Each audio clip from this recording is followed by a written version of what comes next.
कुर्सी थी। जैसे ही वो वहां बैठता उसका ब्रेन सिग्नल लेता, अब पढ़ने का टाइम है। ये प्लेस स्पेसिफिक क्यू उसे एक्शन में हेल्प करता था। उसने जाना कि एनवायरनमेंट साइलेंटली हमारी डिसीजंस को शेप करता है।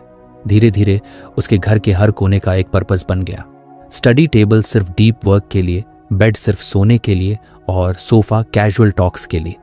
इससे हर हैबिट को एक फिजिकल क्यू से मिल गया और डिस्ट्रैक्शंस धीरे धीरे कम होने लगे।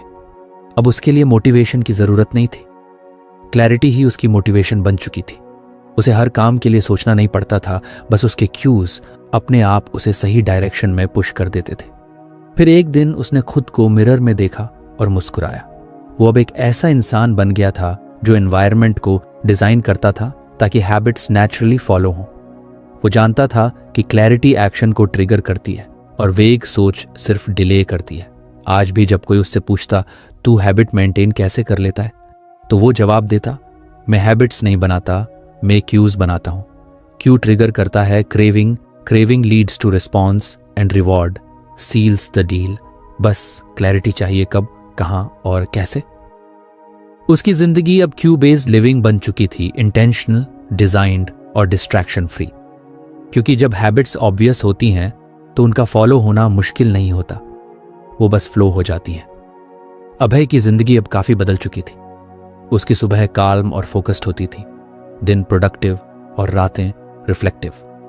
उसने जो छोटी छोटी हैबिट्स अडॉप्ट की थी वो अब उसकी आइडेंटिटी का हिस्सा बन चुकी थी।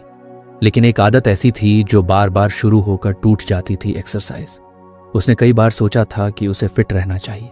उसने रनिंग शूज भी खरीद लिए थे, कुछ यूट्यूब वर्कआउट्स की प्लेलिस्ट भी रेडी थी और स्मार्ट वॉच में रिमाइंडर्स भी सेट कर दिए थे।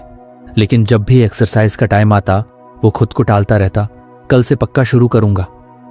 एक दिन उसने खुद से सवाल किया, मैं मेडिटेशन कर सकता हूं, जर्नलिंग कर सकता हूं, लेकिन वर्कआउट क्यों नहीं हो पा रहा? जवाब साफ था, उसको यह एक्टिविटी बोरिंग लगती थी। मतलब वो हैबिट अट्रैक्टिव नहीं थी। उसे फिर से एटॉमिक हैबिट्स की एक पुरानी लाइन याद आई, मेक इट अट्रैक्टिव।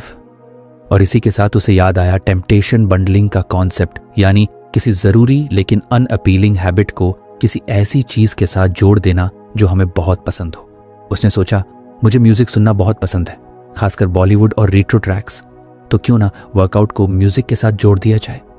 अगले ही दिन उसने एक वर्कआउट जलवा नाम की एक प्लेलिस्ट बनाई जिसमें उसके फेवरेट डांस नंबर थे। लेकिन सिर्फ इतनी बात से कुछ खास नहीं बदला।